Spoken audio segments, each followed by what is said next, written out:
오늘 하나님께서 우리에게 주시는 말씀은 히브리서 9장 11절에서 15절까지의 말씀입니다. 히브리서 9장 11절에서 15절까지의 말씀을 제가 봉독하겠습니다.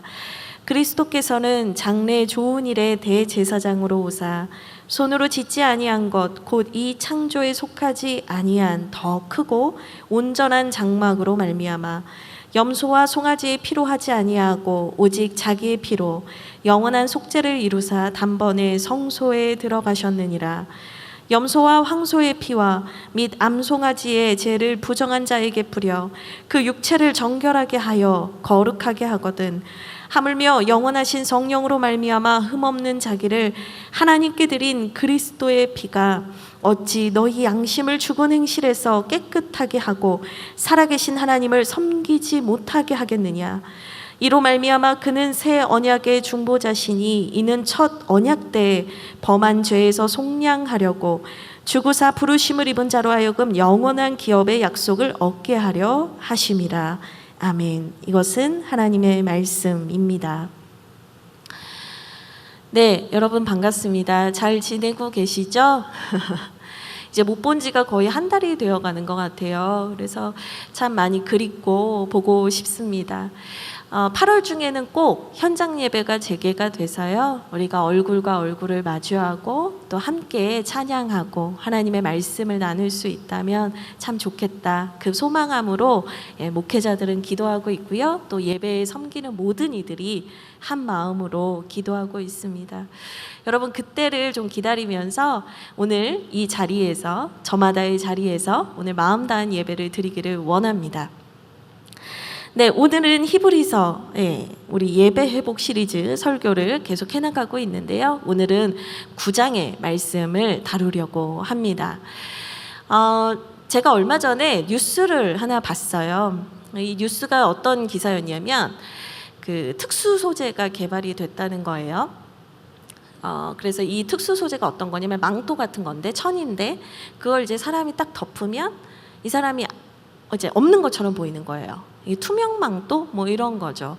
그래서 군대에서 그거를 잠복하거나 이제 몰래 이제 뭐 어딘가를 가야 할 때 뭐 이렇게 사용할 수 있는 특수 소재로 개발이 됐다. 뭐 이런 기사를 봤어요.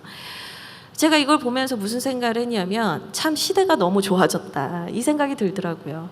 사실 어릴 때 뭐 상상했던 거잖아요. 나한테 투명 망토가 있다면 어떨까? 뭐 이런 생각들 우리 어릴 때 뭐 장난스럽게 뭐 이렇게 했던 얘기들인데 실제로 그것들이 개발이 되고 상용화되고 이런 것들이 이제 소개되는 시대에 이르는 거예요.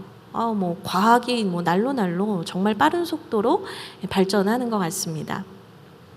근데 제가 이 기사를 보면서 동시에 생각했던 게 뭐였냐면 과학기술이 이렇게 발전함과 동시에 뭐 이런 것도 가리고 사람도 가리고 저것도 가린다라고는 하지만 그러나 시대가 변하고 과학이 발전해도 가릴 수 없는 게 있지라는 생각이 들더라고요. 그게 뭐였냐면 바로 죄의 문제입니다. 죄의 문제는 시대를 막론하고 어떤 과학기술이 있다 할지라도 이 문제는 인간 스스로 해결을 할 수 없는 것이죠. 영락교회라는 그 교회가 있는데 그 교회 김은성 목사님께서 이제 이런 말씀을 하시는 걸 제가 들은 적이 있어요. 뭐냐면 죄는 4가지 차원으로 구별이 된다는 거예요. 뭐냐면 나도 알고 남도 아는 죄, 이게 하나가 있고, 두 번째는 나는 아는데 남은 모르는 죄가 있어요. 여러분 이거 이제 정신을 집중해서 들으셔야 돼요. 첫 번째 죄는 뭐냐면 나도 알고 남도 아는 죄. 그 다음에 두 번째는 나는 아는데 남은 모르는 죄. 세 번째는 나는 모르는데 남은 아는 죄. 네 번째는 나도 모르고 남도 모르는 죄. 이 4가지 차원이 있다는 거예요. 그러니까 결론은 뭐냐면 사람을 속일 수는 있지만, 사람들의 눈을 가릴 수는 있지만 죄는 분명히 있다는 거고요. 심지어 나 자신조차도 숨길 수 있지만, 나 자신조차도 속일 수 있지만 분명히 죄는 있다는 거예요. 그리고 이 죄의 문제는 하나님 앞에서는 절대로 가릴 수 없다는 것입니다. 그래서 사람들은 하나님을 만나고자 할 때, 이 하나님 앞에 나아가고자 할 때 반드시 이 죄의 문제를 해결해야 합니다. 거룩하신 하나님 앞에 나아갈 때 이 죄의 문제를 들고 나가서 하나님 앞에서 살아있을 수 있는 존재는 아무도 없거든요. 그냥 내가 모르는 척 한다고 해서 되는 게 아니에요. 이 죄의 문제는 반드시 해결되어야 합니다. 그래서 특별히 구약 시대 때는 이 죄의 문제를 해결하기 위해서 희생 제물을 올려드리는 예배를 드렸습니다. 이 희생 제물이 뭐냐면 양이나 염소, 흠이 없는 양이나 염소 이런 동물들을 데려다가 이제 걔네를 세워놓고 이제 저의 죄를, 제가 이제 죄를 지었어요. 그럼 저의 죄를 그 동물에게 전가하는 거예요. 안수하는 거예요. 그러면 저의 죄가 이 동물에게 가요. 그래서 이 동물이 저의 죄를 받아서 이 동물을 대신 죽임으로써 저의 죄의 문제를 해결하는 겁니다. 아니 왜 죄는 꼭 죽음으로서밖에 해결할 수 없나요? 라고 물으실 텐데요.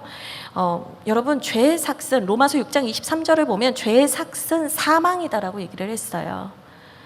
죄의 결과는요 죽음으로밖에 갚을 수가 없는 거예요. 또 히브리서 9장 22절 우리가 다 읽진 않았지만 뒤쪽에 보면 피 흘림이 없으면 사함이 없다 이런 말씀이 있어요. 결국에 뭐냐면 죄는요 죽음으로써 생명을 들여서만 해결이 가능하다는 거예요. 그래서 이 구약 시대 때는 자신의 죄를 전가하는 희생제물을 죽임으로써 그 희생제물의 피를 가지고 사실 제가 이렇게 죽어야 되는데 제가 죽어야 하는데 이 동물을 대신 죽였습니다. 하나님, 제가 사실은 이 죄를 들고 제가 죽었어야 되는데 하나님, 제가 이 희생제물의 피를 들고 나아가오니 저를 용서하여 주시옵소서, 저를 불쌍히 여겨 주시옵소서 하면서 하나님께 나아갔던 거예요. 근데 이때는요, 뭐 각자가 알아서 뭐 안수하고 각자가 알아서 하나님께 찾아가고 뭐 이런 시대는 아니에요. 제사장, 대제사장 같은 하나님과 또 백성의 관계를 연결짓는 사람들의 도움을 받아야 했습니다. 아무나 못 들어가죠. 그래서 대제사장 같은 경우에는 1년에 딱 한 번 대속죄일에 이 모든 백성, 자신의 죄를 포함한 모든 백성의 죄를 대신해서 그 희생 제물의 피를 가지고 하나님께 나아갑니다. 성소로 나아갑니다. 이 성소, 첫 번째 장막을 지나서 두 번째 장막이라고 하는 어디까지 나아가냐면 지성소까지 나아가요. 지성소. 이 지성소는 너무나 거룩한 곳이기 때문에 대제사장들도 1년에 한 번밖에 들어갈 수 없었어요. 그 지성소가 왜 거룩하냐? 하나님께서 직접 임재하시는 곳이거든요. 하나님의 현현이 나타나는 곳이거든요. 거룩하신 하나님께서 좌정하시는 곳이거든요. 그러니 대제사장이 동물의 피를 이제 가지고 가니까 뭐 당당하게 갔겠어요? 동물의 피를 죽였음에도 불구하고 아직 제3이 하나님께서 우리를 용서해 주셨는지 몰라요. 두렵고 떨림으로 나갈 뿐이죠. 하나님, 우리를 용서해 주세요. 대제사장은 두렵고 떨림으로 나가요. 그리고 이 지성소에 거룩한 하나님이 계신 곳에 들어가서 그 피를 뿌립니다. 하나님, 제가 이렇게 죽어야 합니다. 주님 용서하소서. 두렵고 떨림으로 피를 뿌리는 거죠. 근데 이 피를 뿌리는 장소가 있었어요. 그게 뭐냐면 속죄소라는 곳이었어요. 이 속죄소는 뭔가 엄청난 뭐 의자, 대단한 뭐 공간 이렇게 보이지만 사실 속죄소가 뭐였냐면요. 이런 단어를 써도 될지 모르겠어요. 덮개예요, 덮개. 뚜껑. 뭔가를 덮고 있는 덮개라는 거예요. 근데 거기 위에 속죄소에서 하나님께서 내가 임할 것이라고 약속하셨어요. 그래서 그 하나님이 임하시는 곳에 그 피를 올려드리는 거죠. 어떤 사람들은 이렇게 오해를 하기도 해요. 하나님은 참 이상한 분이야. 끔찍한 분이야. 뭔가 피를 흘리고 동물을 죽이고 뭔가를 죽이고 뭔가 이 제물을 바쳐야지만 이런 거 좋아하는 분인 것 같아. 뭐 이렇게 생각하는 사람들도 실제로 있었어요. 근데요, 하나님께서 피를 좋아하시고 하나님께서 고기를 좋아하시고 하나님께서 뭔가를 죽이는 걸 좋아하셔서 그걸 바친 게 아니에요, 여러분. 시편 50편에 보면 이런 말씀이 있어요. 이 세상에 있는 짐승과 세상 만물이 다 내 건데 내가 숫소를 아까워하겠어? 내가 피를 먹고 싶겠어? 내가 고기를 먹고 싶겠어? 아니야. 나한테 그거 중요하지 않아. 하나님께서 그게 필요하시기 때문에 요청하신 게 아니에요. 죄의 문제를 해결할 수 있는, 그 이스라엘 당시의 사람들이 죄의 문제를 해결할 수 있는 그들에게 최적의 방법, 그들이 접근할 수 있는 방법을 통해서 죽음으로써 죄를 회개하는 그 방법의 길을 열어주셨던 거예요. 대제사장은 그걸 알고 있어요. 그리고 이스라엘 백성들도 그걸 알고 하나님의 속죄소에 나아가서 그 희생 제물의 피를 뿌리는 겁니다. 그 덮개에 뿌렸어요. 그러면 그 덮개에 뿌려진 피 위에 하나님께서 임재하셔서 말씀하시고 그들에게 죄사함과 하나님의 말씀과 하나님의 은혜를 부어주셨던 거예요. 그러면 도대체 이 속죄소는 뭘 덮고 있는 거냐? 여러분 그게 궁금하셔야 돼요. 궁금하셔야 돼요. 도대체 이 속죄소에 뭐가 들어있길래 하나님께서 그 속죄소에 이 희생 제물의 피를 뿌리신 것이냐? 네, 오늘 제가 다 읽진 않았지만 히브리서 9장 4절입니다. 제가 읽어드릴게요. 금 향로와 사면을 금으로 싼 언약궤가 있고 그 안에 만나를 담은 금 항아리와 아론의 쌍난 지팡이와 언약의 돌판들이 있고, 성경은 이렇게 기록을 하고 있어요.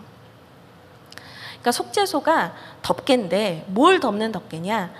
언약궤를 덮는 덮개라는 거예요. 근데 그 언약궤 안에는 뭐가 들어있냐면 총 3가지가 들어있대요. 첫 번째는 만나가 다 들어있는 금 항아리예요. 여러분 만나 아세요? 이스라엘 백성이 애굽에서 출애굽했을 때 종노릇하던 그들을 하나님이 구원하셔서 그들을 약속의 땅으로 데려가실 때 광야에 머문 적이 있어요. 근데 그 광야에서 머물 때 광야에 여러분 물이 있어요? 떡이 있어요? 없잖아요. 그렇죠? 하나님께서 신령한 음식을 주셨어요. 그게 뭐냐면 하늘에서 내리는 만나였어요. 이 만나의 뜻은 What is this? 였어요. 이게 뭐냐? 사람들이 처음 보는 음식이었거든요. 그 만나를 통해서 하나님께서 신실하게 먹이셨어요. 그러니까 다시 말하면 만나는 뭐냐면 하나님의 절대적인 은혜의 상징이에요. 맞아요? 은혜의 상징이에요. 그 만나를 소중하게 간직하고 있는 거예요. 근데 여러분 이 만나는요 하나님의 은혜의 상징이기도 하면서 이스라엘 백성들이 범죄했던 증거이기도 해요. 뭐냐면 이스라엘 백성들에게 하나님께서 하루에 먹을 만큼만 가져가라고 하셨어요. 내가 이걸 매일 줄 거니까 막 일주일치 막 싸가지고 가져가는 게 아니라 그날 필요한 것, 욕심 부리지 말고 그날 필요한 것 가져가 하셨거든요. 근데 사람들이 말을 들었을까요? 안 들었을까요? 안 들었어요. 이거 거기 벌레 생기고 썩고 막 썩은 내가 진동을 하는 거예요. 그래서 하나님께서 꾸중하셨거든요. 너네 왜 나 안 믿었냐? 만나는 또 다른 의미가 있어요. 뭐냐면 이스라엘 사람들이 이 만나를 하나님이 주신 그 신령한 양식을 먹으면서도 원망했어요. 불평했어요. 애굽에 있을 때 고기 구워 먹었는데, 마늘 구워 먹었는데, 부추가 그립다. 막 이래요. 아니 고기 먹겠다고 종노릇하는 미련한 사람이 어디 있어요. 근데 그랬단 말이에요. 이 만나는 절대적인 하나님의 은혜의 상징임과 동시에 인간이 얼마나 철저한 죄인인가를 보여주는 상징이에요. 이 죄를 특별히 제가 아는 장로의 신학대학교의 백승남 교수님이라는 분이 계세요. 이분은 이 죄를 뭐라고 표현하셨냐면 이 죄는 불신의 죄다라고 얘기하셨어요. 아이러니하죠. 하나님의 은혜이면서 동시에 인간이 하나님을 얼마나 믿지 못하는가를 보여주는 상징인 그게 만나예요. 두 번째 들어있는 게 있어요. 두 번째 들어있는 건 뭐냐면 아론의 쌍난 지팡이에요. 아론은 아시죠? 모세의 형이에요. 하나님께서 세우신 제사장이었어요. 근데 그 제사장 자리를 탐내고 시기하는 사람들이 있었거든요. 아, 니네만 하냐, 나도 할 수 있다, 뭐 이런 사람들이 있었어요. 그래서 하나님께서 누구를 통해서 일하시기를 원하시는가 보자라고 하면서 어디에 싹이 나는지 지팡이를 봤거든요. 근데 아론의 지팡이에 싹이 난 거예요. 결국에 이게 뭐냐면 아론의 싹난 지팡이는 하나님께서 리더시다, 하나님께서 주인이시다, 하나님께서 권위자시다라는 것을 증명해 주는 것이에요. 그러니까 하나님께서 우리를 통치하신다는 걸 증명해 주는 거예요. 또 하나님께서 세우신 질서와 리더가 있다는 것을 증명해 주는 거예요. 근데 이게 하나님의 또 은혜겠죠. 하나님의 통치가 있는 거니까요. 근데 반대로 이것 때문에 싸웠잖아요. 내가 이거 주장할래, 내가 주장할래 하면서 서로 싸웠다고요. 결국에 이 아론의 쌍난 지팡이도 결국에 뭐였냐면 그냥 아론을 거역한 게 아니에요. 모세를 거역한 게 아니에요. 결국엔 하나님을 거역한 거예요. 이 지팡이가 보여주는 것은 동시에 뭐냐? 거역하는 죄. 관계성 속에서 옳지 않은 관계를 맺는 불의의 죄를 말하는 거예요. 이것도 동일해요. 하나님의 은혜의 상징이면서 동시에 하나님을 향한 죄의 모습인 거예요. 인간의 대표적인 죄의 모습이에요. 불의의 모습이에요. 세 번째 들어있는 게 있어요. 이 세 번째 들어있는 건 뭐냐면 언약의 돌판이에요. 여러분 잘 아는 십계명이에요. 십계명. 하나님께서 하나님의 법을 직접 주셨었잖아요. 그렇죠? 근데 그 직접 주신 말씀을 받는 순간부터 이스라엘 백성들은 우상 숭배했어요. 그 법을 어겼어요. 하나님의 법을 쉽게 어겼어요. 그러니까 이 십계명을 주신 것은 우리가 하나님의 백성이고 하나님의 사람이라는 걸 증명해 주는 계약서인 동시에, 은혜의 증거인 동시에 하나님의 사람이 하나님의 법을 끊임없이 어겨왔다라는 걸 증명하는 것이기도 해요. 불법의 죄. 하나님의 법을 쉬이 어기고 하나님을 무시하고 하나님 존중하지 않았던 죄가 있어요. 그러니까 결국에 이 언약궤 안에 다 담겨있는 이 세 가지, 소중한 세 가지는요, 하나님의 신실한 사랑과 은혜를 의미하는 모든 것인 동시에 불신과 불의와 불법이라는 인간의 총체적인 죄를 상징하는 거예요. 근데 그 인간의 총체적인 죄를 상징하는 언약궤 안에 걔네가 들어있어요. 근데 그걸 뭐가 덮어요? 뚜껑. 네. 속죄소가 덮어요. 그리고 그 속죄소 위에 희생제물의 피가 뿌려져요. 그리고 하나님께서 그 자리에 임하신대요.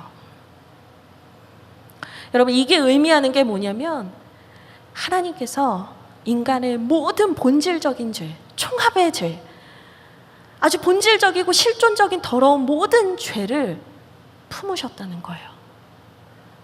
덮으셨다는 거예요. 그것을 속죄소로 덮으셨어요. 그냥 동물의 피가 뭐 효력이 있어서 부적 같아서가 아니에요. 하나님께서 그것을 너희의 믿음이라고 봐주시겠다라고 했기 때문에 그게 가능한 거예요, 여러분. 하나님이 무슨 고기를 좋아하시겠어요? 피를 좋아하시겠어요? 아니라고요. 중요한 건 하나님께서는 구약시대 때는 잔인하신 하나님, 우리를 사랑하시지 않는 하나님, 우리와 관계없는 하나님이 아니었고요. 이미 그때부터, 아니 과거나 현재나 미래나 영원토록 하나님께서는 우리를 사랑하시고 우리의 모든 죄를 품으시고 덮으시는 신실하신 은혜의 하나님이라는 거예요. 그걸 지성소에 있는 언약궤와 속죄소가 보여줘요. 하나님은 변치 않으세요. 하나님의 사랑은 그때나 지금이나 동일하세요. 근데요, 만약에 이 방법이 지금까지 내려온다면 어떠실 것 같아요? 우리의 예배가 오늘 이렇게 찬양을 너무 아름답게 하는 걸 보고 제가 너무 은혜 받았어요. 이런 모습이 아니라 여러분들이 예배에 오시면 회개하기 위해서 저나 소재용 전도사님이 문 앞에서부터 여러분을 막고 자, 양이나 염소 데려오셨어요? 이러시면서 그 앞에서 이제 잡는 거예요, 걔네. 그리고 여러분은 여기도 못 들어와. 자, 여러분을 대신해서 제가 이거 가지고 들어갑니다. 이러면서 들어가는 거예요. 여기도 뭐 제가 뭐 대제사장이었다 하더라도 저도 1년에 한 번밖에 못 오는 거예요. 그 하나님의 은혜의 절정이 담겨 있는 그 장소, 우리의 모든 더러운 죄를 하나님께서 덮으시고 품으시고 용서하신 그 감격의 장소, 은혜의 장소를요, 저도 1년에 한 번밖에 못 오는 거예요.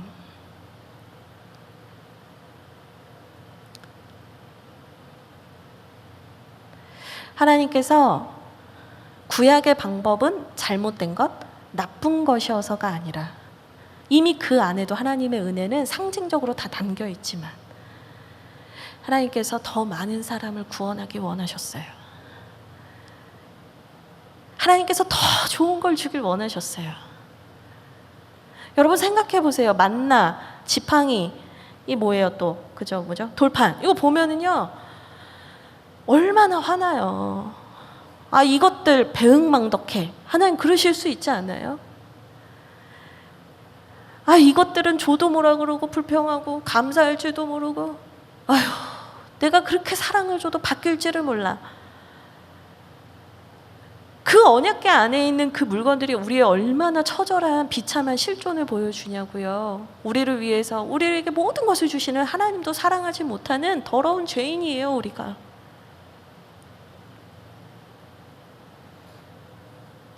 정말 배은망덕해요. 그게 우리의 실존이에요. 근데 하나님께서 그런 우리를 이미 품으셨고 더 많은 이들에게 이 하나님의 은혜를 보여주기 원하셨어요. 더 좋은 걸 주기 원하셨어요. 더 완전한 걸 주기 원하셨어요. 구약의 제사는 죄를 지을 때마다 동물을 죽여야 했는데 이제는 단번에 영원히 우리의 죄의 문제를 해결해 주실 수 있는 거룩한 피를 우리에게 주셨어요. 그게 뭐냐면 예수 그리스도의 십자가 보혈이에요. 이제는 우리가 예수님의 십자가 보혈을 의지해서 믿기만 하면, 그 십자가의 능력을 믿기만 하면, 그 주님의 보혈을 붙들기만 하면 하나님께서 우리를 만나 주신대요. 옛날에는 누구 통하고 첫째 장막 들어갔다가 둘째 장막 들어갔다가 1년에 한 번 들어갔다가 이래야 되는 거를요, 이제는 대제사장이 필요하지 않아요. 예수의 십자가 보혈을 믿는 자는 하나님을 만날 수 있게 됐어요. 내가 성전이 된 거예요. 내 안에서 거룩하신 하나님을 만날 수 있게 된 거예요. 그 크신 하나님을 만날 수 있게 된 거예요. 여전히 내 안에는 불법과 불신과 불의의 죄가 있지만 하나님께서 예수의 피가 덮여진 나를 만나 주신다는 거예요. 여러분, 제가 그랬잖아요. 속죄소는 그 피가 덮여져서 그 죄로 인한 이 죄의 삭스로 드려지는 동물의 피가 뿌려지는 곳인 동시에 하나님이 임재하시는 곳이라고 말씀을 드렸잖아요. 이제는 예수 그리스도를 통해서 그 속죄소가 누가 되신 거냐면 예수 그리스도의 몸이 속죄소가 된 거예요. 그냥 그분이 속죄소가 되셨어요. 그분의 몸을 찢어서 그분이 속죄소가 되신 거예요. 그분이 몸으로 찢으셔서 우리의 모든 죄를 가리신 거예요. 그분의 피로 우리의 모든 죄를 덮으셨어요. 이제는 그 누구든, 목사가 아니라 그 누구든 예수 그리스도의 십자가 보혈을 믿는 사람은, 그 주님의 보혈을 의지해서 회개하며 나아가는 사람은요, 하나님이 만나주세요. 그 하나님의 만남의 은혜가 있어요. 만남의 역사가 일어나는 거예요. 오늘 말씀 9장 12절입니다. 제가 읽어드릴게요. 염소와 송아지의 피로 하지 아니하고 오직 자기의 피로 영원한 속죄를 이루사 단번에 성소에 들어가셨느니라. 아멘. 자기의 피로, 누구의 피예요? 그리스도의 피로. 그리스도의 피로 단번에 들어가셔서 우리한테 하나님과의 그 만남을 허락하셨어요. 구약의 때나 신약의 때나 하나님은 신실하세요. 하나님은 우리의 모든 것을 덮으세요. 우리에게 가장 좋은 것을 주시길 원하시는 분이에요. 이제는 우리가 예수 십자가의 보혈 공로 의지해서 하나님 앞에 나아갈 때 우리가 이 죄의 문제를 회개하면서 나아가기만 하면 되는 거예요.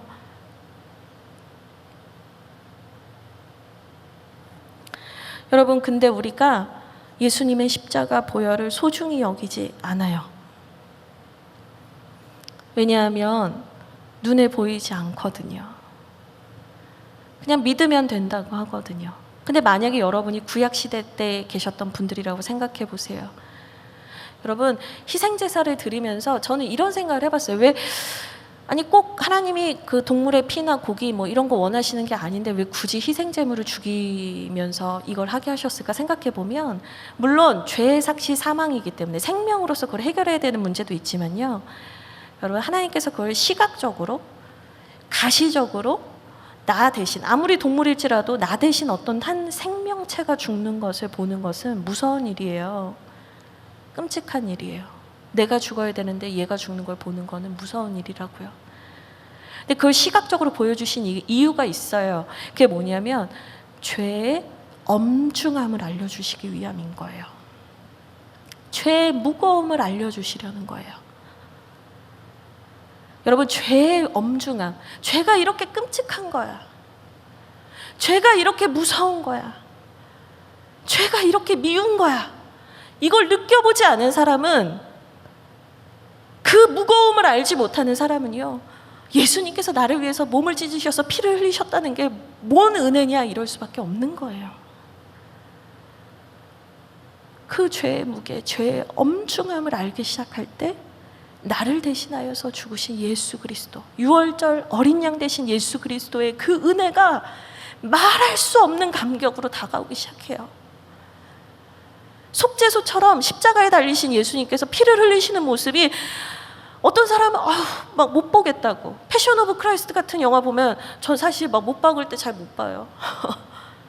그걸 두 눈 똑바로 뜨고 봐야 되는데, 내 죄가 이렇게 더러운 거라는 걸 내가 봐야 되는데 저도 잘 못 봐요. 근데 예수님의 십자가가 속죄소 같아요. 그 아픔을 다 참으시며 고통을 참으시면서 십자가에서 피를 흘리시는데, 그 장소가 하나님이 임재하신 장소예요. 하나님은 십자가 안에 계세요. 그 십자가 앞에 계세요. 하나님은 죄의 문제를 결코 가볍게 여기시지 않았어요. 죄의 문제를 시간 가면 뭐 자연스럽게 잊혀지면 사라지는 거라고 생각하신 적도 없어요. 이 문제는 철저하게 하나님에 의해서 해결되어야 한다고 보셨어요. 죄의 엄중함, 죄의 무게. 우리는 그걸 통해서 거룩함을 배워요. 거룩함을 배우는 거예요. 근데 시간이 흐르면서 구약시대의 사람들이요, 처음에는 그 의미를 하나하나 생생하게 생각했는지 모르겠어요. 그런데 시간이 가면서 점점 어떻게 됐냐면, 그냥 형식적으로 예배를 드리고 그냥 동물을 죽이는 거예요. 그냥 공장이 됐어요. 공장, 기계. 그래서 죄지면 양 갖다 주고 죽이고 뭐 하고, 해결됐네? 뭐 그냥 지불하듯이. 이사야 1장을 보면 하나님께서 뭐라고 하냐면요, 나는 너희들의 헛된 재물을 원하지 않아. 너희들의 무수한 재물이 나는 필요하지 않아. 내가 견딜 수가 없어. 그만해라고 하시거든요. 죄의 엄중함을 잃어버리고 죄의 무게를 잃어버리고 그냥 습관적으로 와서 나 희생제물 드렸으니까 이제 용서됐겠지? 그렇게 사는 사람들을 보면서 하나님 너무 고통스러우셨어요. 근데 오늘날 우리에게는 더 귀한 예수 그리스도의 보혈을 주셨음에도 불구하고 우리의 중심이 그때와 별로 다르지 않은 것 같아요. 습관적으로 예수님의 보혈을 의지해서 기도하고 아, 그럼 용서해 주시겠지. 지은 죄 또 지고 지은 죄 또 지고 지은 죄 또 져요. 그 죄를 포기하거나 그 죄를 미워하는 마음이 1도 없어요. 그냥 내가 하고 싶은 대로 다 해요. 내 맘대로 살아요. 내가 원하는 걸 다 하고는 아, 그냥 하나님 나 사랑하시지 뭐. 예수님이 뭐 어떻게 해결해 주시겠지. 여러분, 죄의 엄중함을 알 때 우리는 우리를 위하여서 흘리신 주님의 보혈이 얼마나 귀한지 알게 돼요. 그리고 죄를 정말 미워하게 돼요. 내가 이 죄의 문제를 즐기고 그냥 이 죄를 따라서 사는 것을 즐거워하지 않게 된단 말이에요. 예수님이 왜 돌아가셨는가? 예수님께서 나의 어떠한 것을 구원하기 원하셨는가? 여러분, 우리는 다시 돌아봐야 돼요. 그런데 한 가지 좀 어려운 게 있어요. 아, 네, 목사님, 이제는 죄가 숨겨질 수도 없는 것이고 죄는 가만둔다고 해결되는 것도 아니고 죄는 반드시 주님, 하나님과 나와의 관계에서 해결되어야 하는 것이다. 그리고 예수님의 피로써 그 죄를 씻을 때 우리는 하나님께 나아갈 수 있다. 다 알겠어요. 근데 여러분, 막상 죄의 문제에 대해서 고백하고 회개하는 것이 쉽지 않아요. 그렇죠?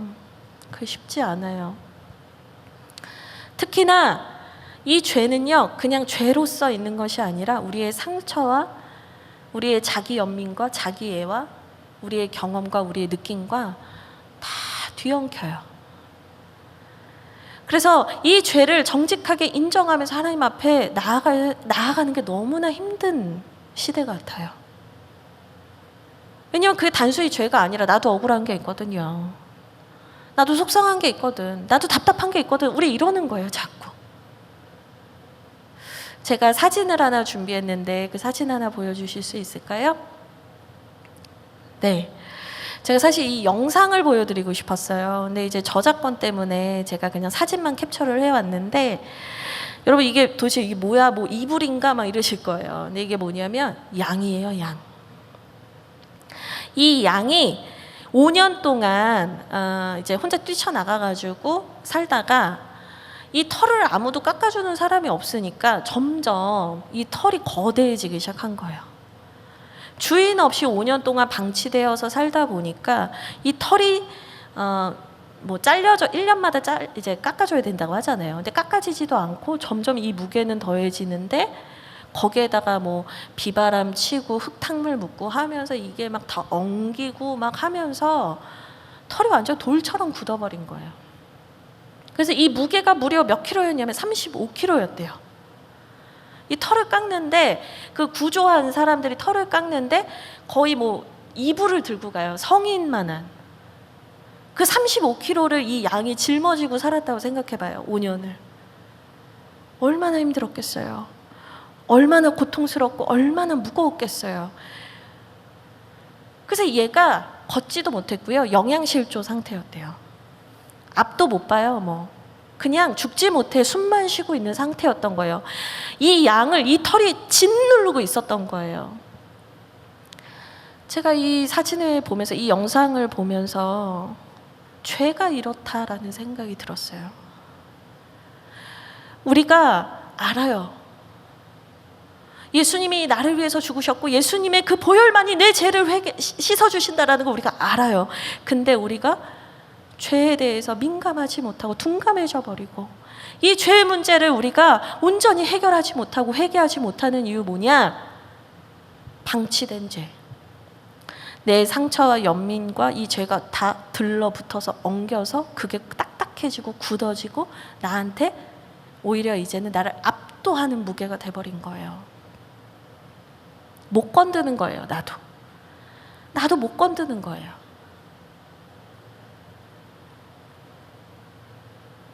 계속 같은 문제에 넘어져요. 계속 같은 아픔이 나를 아프게 해요. 사람들이 나를 위로해 줬으면 좋겠는데 여러분 미안해요. 그건 위로의 문제가 아니에요. 그건 회개의 문제예요.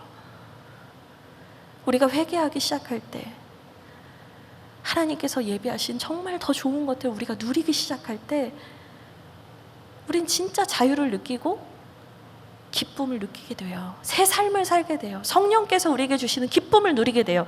그래서 14절에 이렇게 말씀하시는 거예요. 하물며 영원하신 성령으로 말미암아 흠없는 자기를 하나님께 드린 그리스도의 피가 어찌 너희 양심을 죽은 행실에서 깨끗하게 하고, 그러니까 너희의 양심을 깨끗하게 하고, 행실에서 깨끗하게 하고, 그러니까 죄를 사해 주시고 살아계신 하나님을 섬기게 하지 못하겠느냐 말씀하고 있어요. 그러니까 섬기다라는 거는요, 다른 표현으로 하면 예배한다는 거예요.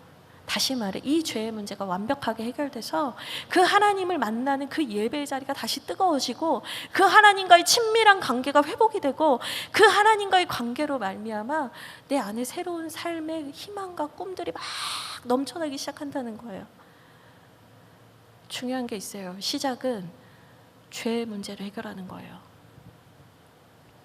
요즘에 죄라는 얘기 하면은 사람들이 싫어해요. 좋은 얘기 하면 좋아하시죠, 그렇죠? 근데 여러분, 정말 여러분이 살려면 이 회개의 기쁨을 알아야 돼요. 회개는 아프고 불편하고 보고 싶지 않은 게 아니에요. 회개는 우리의 인생이 꽃 피우기 위해서 반드시 거쳐가야 하는 과정이에요. 만약에 여러분 죄의 문제가 별거 아니라면, 회개하는 게 별거 아니라면 예수님께서 왜 죽으시냐고요, 굳이. 뭐 별거 아닌데 왜 하나님의 아들 독생자 예수 그리스도께서 인간이 되셔서 자기 몸을 찢으시고 죽으셔야 됐냐고요. 우리 하나님의 아들이신 예수님께서 그렇게 하실 수밖에 없었던 건요, 그 죄의 문제 해결하는 게 진짜 중요했기 때문이에요. 여러분, 구약의 시대 때나 신약의 시대 때나 하나님은 우리의 배은망덕한 그 모든 죄마저도 하나님 안에 품으셨어요. 속죄소 덮으셨잖아요. 그리고 예수님의 피로 덮으셨잖아요. 하나님은 여러분에게 정말 좋은 걸 주기 원하세요. 모든 것을 덮는 은혜를 통해서 여러분에게 가장 좋은 은혜, 예수님을 믿어도 행복하고 교회를 다니는 게 자랑스럽고 행복하길 원하신다고요. 나 예수님 믿는데 무기력해. 왜 사는지 모르겠어. 그냥 살아. 여러분, 그렇다면 뭔가 이상한 거예요. 그렇다면 뭔가 걸려있는 거예요. 저는 그것이 죄의 문제라고 생각해요. 그래서 여러분들이 별로 달가워하지 않을 얘기임에도 불구하고 죄의 문제를 얘기했어요. 다른 사람을 원망하고 남 탓하면서 자기 연민한다고 해서 내 존재의 문제가 절대로 가벼워지지 않아요. 그 35kg의 양털을 막 짊어지고 있었잖아요. 그거 나 혼자서 그냥 가지고 있으면 평생 그러고 사는 거예요. 그 죄의 엄중함, 그 죄의 무게에서 우리를 구원해 주실 분은 오직 한 분이에요. 예수 그리스도. 그분 한 분뿐입니다. 이제 말씀을 마치려고 합니다. 여러분, 하나님께서는 여러분에게 여러분이 죄를 회개하며 고백하며 나오실 때 여러분을 책망하거나 정죄하지 않으세요. 예수 그리스도의 그 보혈 공로 붙잡고 나아가는 사람은요, 하나님께서 용서하세요. 받아주세요. 그리고 우리의 인격에 여기저기 들러붙은 그 죄의 문제들을 깨끗하게 제거해 주길 원하세요. 하나님이 창조하셨던 그 원래의 모습대로 우리가 살아갈 수 있도록 돕기를 원하세요. 여러분, 근데 예배의 자리가 바로 그 주님의 그 은혜로 나아가는 거잖아요. 하나님께로 달려갈 수 있는 길이 열린 거잖아요. 근데 그 길에 우리가 주의 보혈 의지해서 회개만 하면 하나님께서 그 과정을 예배 속에서 하신다는 거예요. 여러분, 이 시간 우리 같이 찬양하고 기도할 겁니다. 그 주님의 십자가 보혈을 여러분 신뢰하십시오. 믿으십시오. 다른 비법은 없습니다. 다른 비법은 없습니다. 다른 것으로, 최첨단 과학의 어떤 것으로 우리의 죄의 문제를 해결할 수 없습니다. 그것은 오직 예수의 피, 그 주님의 피 외에는 방법이 없습니다. 여러분의 마음을 무겁게 하는 것이 있다면, 여러분은 평생 여러분을 얽어매고 고통스럽게 한 것이 있다면, 여러분 이제는 그 무거운 짐을 내어 버리십시오. 예수의 피가 여러분을 자유케 하실 것입니다. 우리 함께 찬양하겠습니다.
베드로전서 1장 18절에서 19절에 이런 말씀이 있습니다.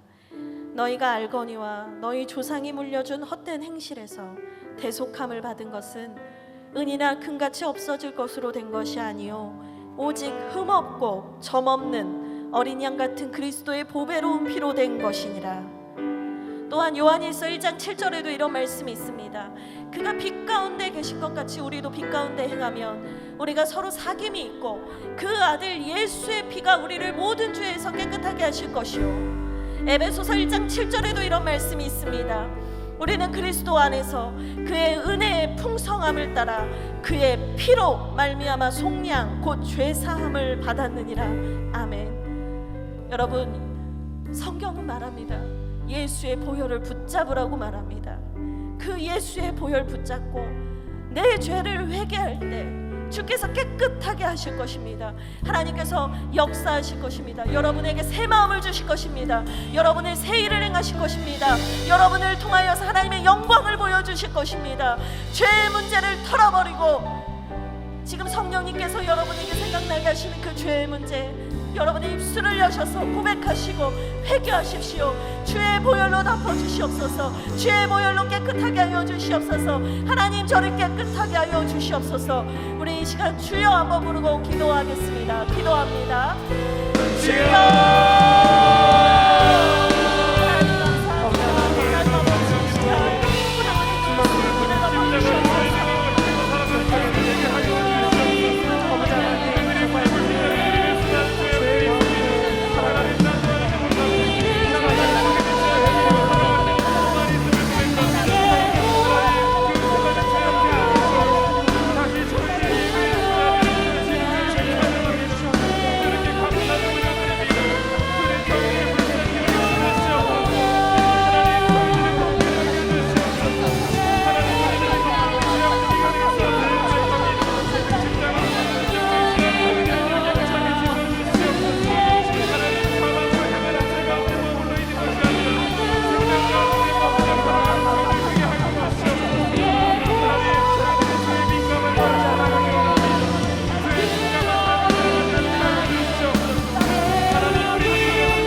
여러분,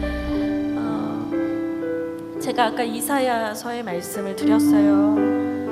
구약시대 때 이스라엘 백성들이 하나님께서 열어주신 그 구원의 길을 감사히 여기지 아니하고 그 죄의 엄중함을 바라보지 아니하고 그냥 습관적으로 형식적으로 희생제물을 죽여가면서 자신의 죄의 문제는 해결이 됐다라고 그렇게 둔감하게 무감각하게 살아갔다라고 제가 말씀을 드렸죠. 여러분, 그것이 진짜 구약시대 때만 있었던 일입니까? 오늘 우리의 신앙은 어떻습니까? 우리의 예배는 어떻습니까?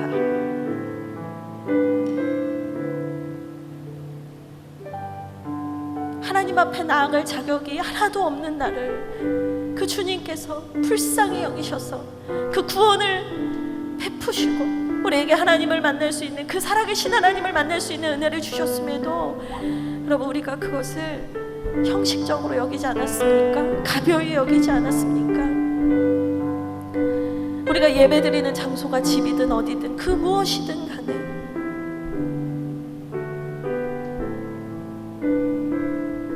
여러분, 이 시간 우리의 마음 가운데, 우리의 중심 가운데 형식적인 그 제물만 바치던 이스라엘의 마음이, 그 공동체의 죄성이 우리 안에 있다면 이 시간 주님께 간절히 회개하며 나아가면 좋겠습니다. 하나님, 우리가 하나님을 만나는 것이 당연한 게 아닙니다. 하나님 만나게 해주신 것이 당연한 게 아닙니다. 하나님, 우리를 용서하여 주십시오. 습관적으로 예배한 것, 그 주님의 공로 보혈의 은혜를 우리가 잊어버렸던 것 주님 용서하여 주시옵소서. 우리 다시 한번 주여 한번 부르며 기도하고 나아가겠습니다. 주여, 하나님 이 시간 감사하여 주시옵소서. 하나님 이 시간 인자하여 주셔서 우리 가운데 하나님 그 예배를 경건히 여기고 아버지, 우리가 그 예배를 소중히 여기지 아니하여 마음을 아버지 하나님 용서하여 주시옵소서. 예수의 피로 용서하여 주시옵소서.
가지만 더 기도하겠습니다. 여러분, 이 시대는요, 네가 기준이다, 네가 행복하면 됐지, 이런 메시지들을 전합니다. 그래서 사람들이 그걸 따라가요. 근데 처음에는 좋은 것 같지만 시간이 지나면 지날수록 내 본질적인 문제는 전혀 해결이 안 돼요. 다시 공허해지죠. 여러분, 제가 여러분을 정말 사랑하기 때문에 드리는 말씀이에요. 제가 그 자유를 맛봤기 때문에 드릴 수 있는 말씀이에요.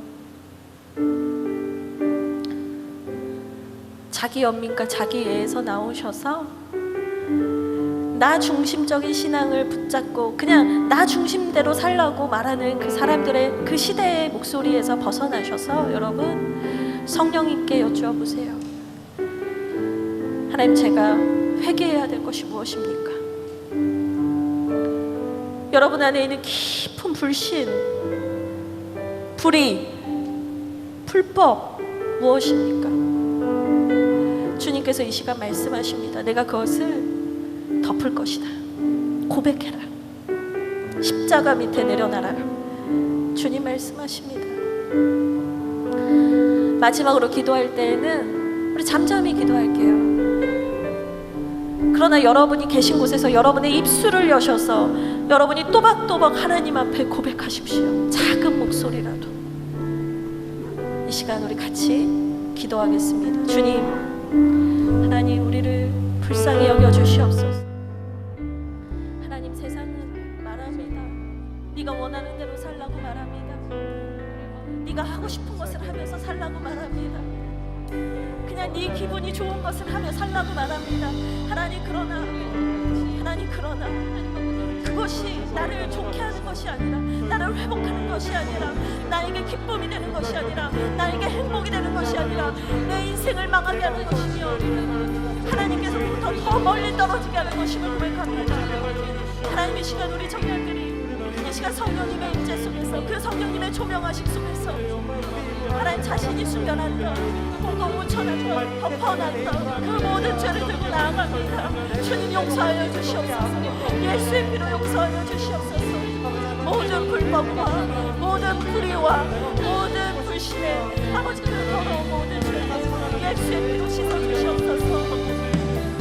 하나님, 자기 연민에 갇혀서 상처에 갇혀서 억울하다고 남을 원망하며 살았던 그 모든 어린아이와 같은 모습들을 나사렛 예수 그리스도의 이름으로 끌어주시옵소서.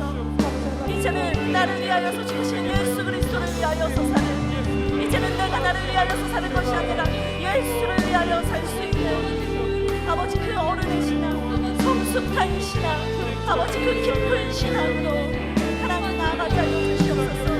은혜를 깨달아가며 갈수록 아버지, 우리가 그 감사가 넘치게 하여 주시옵소서. 내가 아무것도 가진 게 없을지라도, 내가 누리는 게 없을지라도 오직 우리 주님만으로 기뻐할 수 있는 참된 신앙의 열정이 회복되게 하여 주시옵소서. 하나님, 청년들의 심령 가운데 말씀하시옵소서. 하나님, 역사하여 주시옵소서. 하나님, 새 일을 행하여 주시옵소서. 하나님, 내 인생 역사하여 주시옵소서. 하나님 아버지, 지성소라는 그 거룩한 곳에 하나님이 임재하시는 그 거룩한 언약궤와 속죄소 안에 하나님께서는 우리의 모든 죄를 품으셨습니다. 우리의 모든 죄를 덮으셨습니다. 이제는 예수 그리스도의 보혈공로 의지하여 나아오는 모든 그 지체들을, 공동체를, 그 사람들을 하나님은 품으시고 덮으십니다. 회개함 없는 완악한 마음과 교만한 마음을 품으시는 것이 아니라 하나님 앞에 통회하며 하나님 앞에 엎드리는 그 사람들을 하나님은 품으십니다. 절대 포기하지 아니하시고 그들에게 죄에서 자유케 되는 은혜와 역사를 경험하게 하시는 좋으신 하나님이십니다. 우리에게 구원의 감격을 회복하소서. 우리에게 예배의 소중함을 회복하소서. 우리에게 예수의 보혈의 능력을 회복하소서. 주님, 이 시간 한 성령으로 한 마음 되어 기도하는 청춘 공동체를 불쌍히 여겨주시고 주님의 그 한량없는 은혜로 우리를 안아주시옵소서. 하나님 감사합니다. 사랑합니다. 예수 그리스도의 이름으로 기도합니다. 아멘.